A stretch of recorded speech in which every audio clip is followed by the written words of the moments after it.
तोहफा आहे क्रिएटिव्हिटी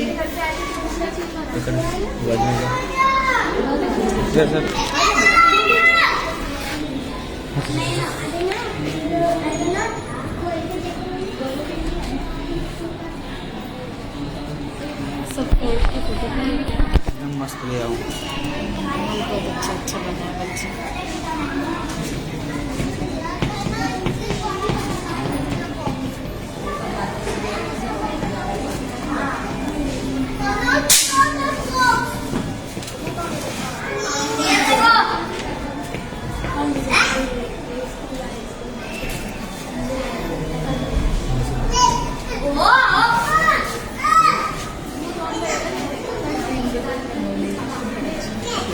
फोटोमध्ये छान वाटतं बघा, लाईव्हमध्ये छान दिसतं। कॅमेरा अच्छा है इसलिए छान दिखता है। मैडम प्लस पॉइंट वाली लाइट लाओ। मम्मी का है, मम्मी को भी बुलाऊंगा, परिवार को आ जाओ।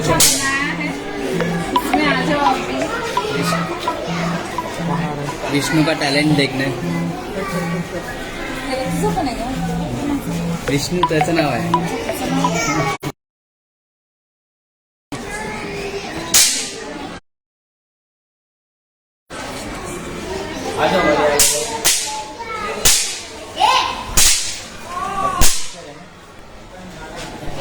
आगे आ जाओ बस।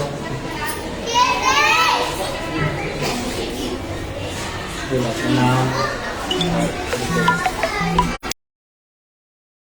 तो आपके इंट्रोडक्शन से चालू करो।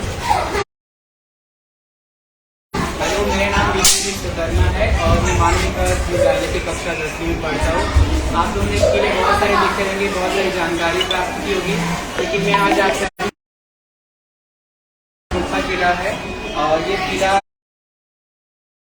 जो है ये रामराव पाटिल के द्वारा बनाया गया है। रामराव पाटिल जो एक मछुआरे के प्रमुख थे, उस समय वो मछुआरे उस समय जो मछली पकड़ने वाले जो मछुआरे थे वो अपने समुद्री जो जोखिम से बचने के लिए उन्होंने डाकू से अपना एक किला बनाया था और उसी किला को उन्होंने इसमें रहकर अपने आप को सुरक्षित। अफ्रीका से जब लोग यहाँ पे आए तो उनको ये किला बहुत पसंद आया और उन्होंने सोचा कि इसको हम लोग को लेना चाहिए। उन्होंने अपने आप को शराब का व्यापारी बता करके और उनको कुछ शराब की धमकियाँ भी भिजवाई, जिस वजह से उन्होंने उससे उनको लगा कि उनका वो एक प्रकार का दोस्त देखा है और उनको अंदर आने दिए। तो फिर रात को जब वो लोग शराब पीकर जब होते थे उनको उनसे उन्होंने किला को छीन लेते हैं। अभी मैं आपको बताता हूँ कि इसके अंदर कैसे कैसे इसकी जो बनावट है, इसकी संरचना है वो कैसी है। तो इसका जो किला है वो समुद्री तो इसका जो है समुद्र में ये 90 फीट ऊंचा है और ये पूरे 22 एकड़ में फैला हुआ है। इसकी जो नींव है वो 20 फीट गहरी है और इसकी वजह से ये बहुत दिन तक इसको अभी तक बना हुआ है। इसमें मुख्य 2 दरवाजे हैं, एक दरिया दरवाजा और एक मुख्य दरवाजा है जिससे वो लोग आते जाते हैं। ये वाला जो दरवाजा है ये आपातकालीन दरवाजा है, जब उनको कभी इमरजेंसी होता था तो इससे यहाँ से भागने में उनको मदद मिलती थी। आगे वाले जो आपको सामने दिख रहा है उस पे शेर का जो होता है 4 पंजे जिसके नाखूनों से हाथियों को पकड़े हुए दिखाया जाता है। इससे हम लोग को पता चलता है कि जो सिद्धि लोग को उनकी जो वीरता को हम लोग को दर्शाया जाता है। इसमें आपको दो यहाँ पे आपको कुएं की टाइप दिखाई दे रहा है। इसमें मीठे तेल की आपूर्ति होती थी, जिससे लोग वो उसी पानी को पी करके ज़्यादा दिन तक वो पीले से जाए बिना वो वहाँ पे अपने आप को रख सकते थे। इसमें आप सभी को बहुत सारे गौशाला और जो भी अन्न भंडारण क्षेत्र ऐसे बहुत सारे घर भी दिखाई देते हैं। इससे पता चलता है कि उस समय भी उस किले में बस्तियां पाई जाती थी। इसमें आप सभी को बहुत सारे इसमें मस्जिद दिखाई देते हैं और वहाँ पे शिवलिंग भी दिखाई देता है। आपको जब इधर ऊपर आएंगे तो आपको राजवाड़ा दिखाई देगा, वहाँ पे एक झंडा और यहाँ पे सुल्तान खान का एक महल दिखाई देगा।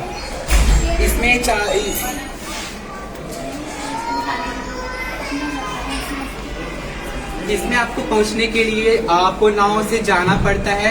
इसमें एक खास बात है कि इसको किसी भी राजाओं ने इसको जीत नहीं पाया। यहाँ तक शिवाजी महाराज, संभाजी, चिम्माजी अप्पा जो भी थे, वो वीर योद्धाओं ने इस किले को नहीं जीत पाए, क्योंकि इस किले में यह खासियत है कि जब भी कोई इस किले के पास जाता था तो इसको कहे कि इसका जो मेन दरवाजा, जो मुख्य दरवाजा आता है, उनको नजर ही नहीं आता था।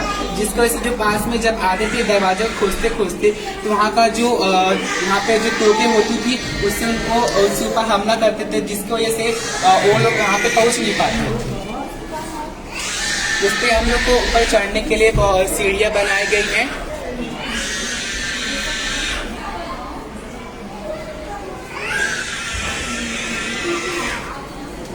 इसमें बहुत सारे वास्तुओं को भी यहाँ पे दिखाया गया है। यह जो किला है लगभग 22 सालों में बना है और ये जो है किला ये 22 एकड़ में फैला हुआ है।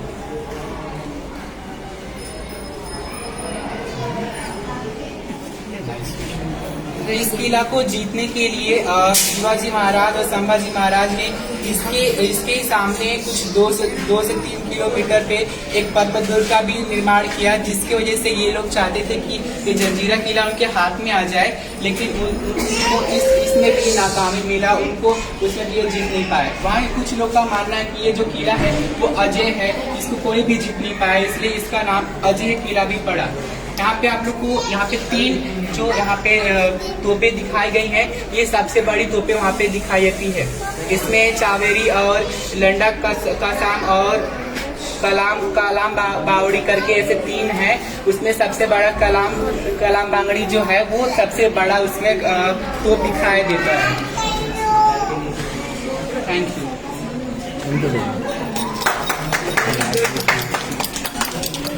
छान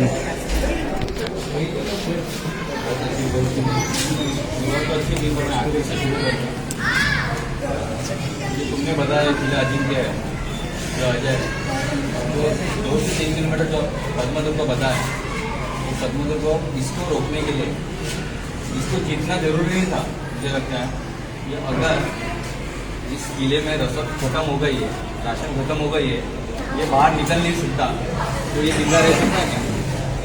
तो इसको टक्कर देने के लिए पद्मदुर्ग को बनाया। अगर ये 4 किलोमीटर अंदर पद्मदुर्ग को बनाते हैं महाराज, तो ये लड़ सकता है कि नहीं? उनको रोक सकता है कि नहीं? क्यों नहीं रोक पाया है? क्योंकि महाराज ने यहाँ से विजयदुर्ग और सिंधुदुर्ग जो किले बनाए हैं, यहाँ से हमला शुरू था, तो वहाँ कुछ कर ही नहीं पाया वो। और वो कैसे कर पाता? महाराज ने इनको ऐसा करके रखा है। आज पद्मदुर्ग जब जाओगे ना 4 किलोमीटर के दूरी में, 2 किलोमीटर के अंदर आओगे ना, तो अंदर एक ऐसा सुरंग या एक ऐसी दीवार बना के रखी है कि वो टाइम पे जो सिद्धि थे, उनकी जो जहाजें थी वो नीचे नोकेली थी, तो वो जब जहाजें अंदर से जाती थी और मराठा की जहाजें थी ऐसे सपाट, तो वो आसानी से निकल जाती थी। पर इनकी जो जहाजें थी वो पत्थरों से टकर के टूट जाती थी। तो इसके लिए पद्मदुर्ग को कोई टच नहीं कर पाया, और इसको जीतने से अच्छा इसकी रसद खत्म कर दे, इसके अंदर का जो खाना पाना है वो खत्म कर दे, ये कोशिश थी। और जीतने की बात करें तो हीरोजी फर्जन थे, वो तो अंदर घुस चुके थे अकेले, उनकी फैमिली के साथ घुस चुके थे, और उन्होंने बारूद बिछा के भी रखा था। ये तो ऐसा हो गया कि उनकी वाइफ की वजह से वो जो जीतने का था, जीतने का भी नहीं था, उसको खत्म ही करना था, एक किले को निस्तो नाबूद ही करना था। और उनके वाइफ के नौकरानी के चलते वो पकड़े गए। हीरोजी फर्जन उनका जो तोप दिखाई है, उनको प्रत्येक जो बोल रहे हो ना, वही तोप से हीरोजी फर्जन को उड़ाया गया था। ठीक है, जो तोप जो तुम बड़े तोप से बोल रहे हो ना, वो तोप से, वो पराक्रम नहीं है, वो मराठों का ये एक प्रकार से ये है, मतलब बोलते हैं ना कि नाकामयाब दिखाती हो तुम। आज तुम जब किलो पे जाओगे कलंक है, जब जाओगे किलो पे तो वो बोलते हैं कि हाँ ये किला अधिक है। तो उनको बोलो कि तुम्हारा बाप है बेटा है पद्मनगर। जब वो बना ना तो तुम क्या कर रहे थे, क्यों ने टक्कर दिया, क्यों सिटी यहाँ से निकला। आज जो तुम जाओगे तटबंदी यहाँ से लेके समुद्र की जो किनार पट्टी है इतनी नजदीक क्यों आई है। ये संभाजी महाराज ने जब जैसे प्रभु श्री राम ने सेतु बनाया था श्रीलंका जाने के लिए, वैसे सेतु बनाया था संभाजी महाराज। जब आधे तक पहुंच गए थे तब रायगढ़ पे ये मुगलों ने हमला किया था, तब उन्होंने उनको संभाजी महाराज को पीछे आना पड़ा, नहीं तो वो उसी दिन खत्म हो जाता था। अंदर कुछ है ही नहीं रहता दोस्तों, क्या करता वो। आदिल शाह ने तो हाथ ऊपर कर लिए थे क्योंकि संभाजी महाराज ने 9 साल में पूरा जीत ही लिया था।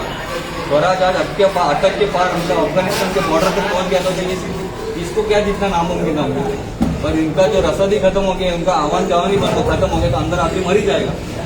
ये उनको बोलना है पहला तो, जो जब जाते हो किले पे तो उनको ये बोलना है कि अजिंक्य नहीं है, ये कोई अजिंक्य नहीं है, हमारा भगवान आज भी बैठा है उधर। अगर ये तुम फंसा के जैसे कब तुमने जैसे बोला बताया कि रामजी पाटिल जो मराठे बोली थे उन्होंने एक किला बनाया था, उनको लूट के लिया हुआ किला है, तो ये बनाने में इतना सब क्यों लगा।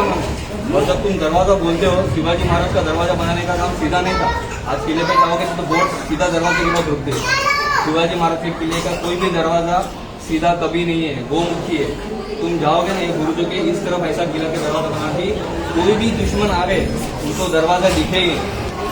जैसे तुमने बताया कि मुझे दरवाजा दिख रहा नहीं, जब तुम जाओगे ना रियल में जाओगे ना कोर्ट पे तो सामने दरवाजा, कोई कोर्ट हो या कोई भी हो, शिवाजी महाराज ने बनाया किले पे, कोई भी किले पे जाओ किले का दरवाजा अंदर की तरफ ही दिखे। मतलब दुश्मन कोई भी हमला करे ना तो दरवाजे पे जावे ही नहीं। और सिद्धि को तो ऐसे ही हरा दिया।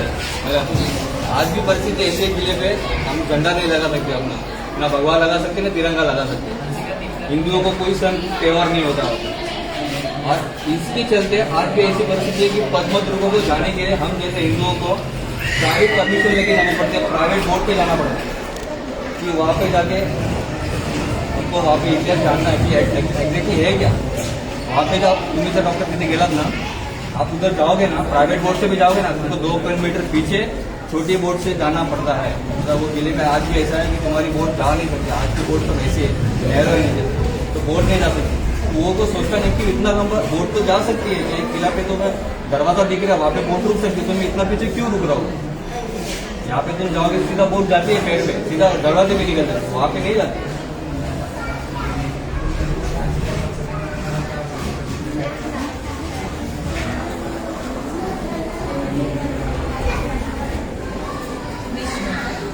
बहुत अच्छा बनाया बेटा आपने, आपकी क्रिएटिविटी बहुत अच्छी है। और मैं आपके मम्मी पापा से भी पूछना चाहूँगी कि कैसा लग रहा है आपको आपके बेटे का क्रिएटिविटी, क्योंकि कैसा है हम लोगों का यही इसके पीछे उद्देश्य है कि बच्चे कुछ अच्छा करें, अच्छा सीखे, ताकि उनको हमारा उनके भविष्य में आगे बढ़ने की प्रेरणा मिले। ये हमारी छोटी सी कोशिश है। और जब हमने अभी तक के सारे जो किले देखे, बच्चों का प्रोत्साहन देखे, उनके माँ बाप का प्रोत्साहन देखे, बहुत अच्छा लग रहा है। हमें भी उन पर इतना प्राउड हो रहा है। इसलिए हम आपकी प्रतिक्रिया जानना चाहते हैं कि आपको कैसा लग रहा है। हम लोग सुनने के लिए बहुत खुश रहेंगे, थोड़ा संतोष हमारे। अच्छा लगा तो बढ़िया। और आंटी जी आप आपने कुछ हेल्प किया बनाने में? नहीं कर पाए, कोई बात नहीं, लेकिन आपने उसको प्रोत्साहित किया, वही बहुत बड़ी बात है। ठीक है, चलो धन्यवाद सर। हर साल का दिवाली और इस साल का दिवाली बच्चे के बारे में आपको क्या लगता है? दिवाली ठीक है, लेकिन इसके बारे में क्या बोलना है? हर साल का दिवाली इसका जैसा जाता था, इस साल का दिवाली भी अच्छा कैसा नहीं कैसा है। आज तक हम दिवाली देखते हैं कि बच्चे दिवाली में पटाखे फोड़ते हैं, दोस्तों के साथ मिलते बैठे मजा करते हैं, हाँ दिवाली दिवाली। लेकिन इस दिवाली में हम लोग देखते हैं जो पेरेंट्स जो मिल रहा है, तो ऐसा है कि बच्चे किसी चीज़ में अच्छी चीज़ में व्यस्त है, वो इतिहास पढ़ रहे हैं, अभी ये प्रोजेक्ट के लिए तो 8-10 दिन गए बराबर। हम लोगों ने कैसे बनाया है, उसका प्रशिक्षण दिया, क्या करना चाहिए, कैसे करना चाहिए, उसका गाइडेंस करते थे। तो सब बच्चे गूगल कर रहे हैं कि कौन सा फूड बनाए, कौन से फूड की क्या रेसिपी है। तो मतलब थोड़ा सा उनमें बोलते हैं ना क्यूरियोसिटी डेवलप हो गई। कह रहे मैं ये बनाऊंगा, मतलब हर दिवाली से कुछ अलग। तो हम लोग भाग जाते दिवाली के पटाखे छोड़ते और बैठ जाते घर पे। लेकिन इसमें उनकी मेहनत, क्रिएटिविटी और उनका नॉलेज सब बड़ा है, ऐसा मुझे लगता है।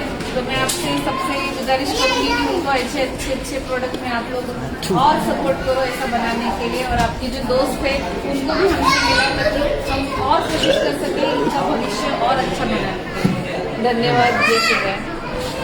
आप दिवाली के प्रोग्राम में जोधपुर का अभ्यासक है, व्यवस्थित हो जाओ कि हर किले में आपको और नॉलेज देने के लिए उनको बुलाया।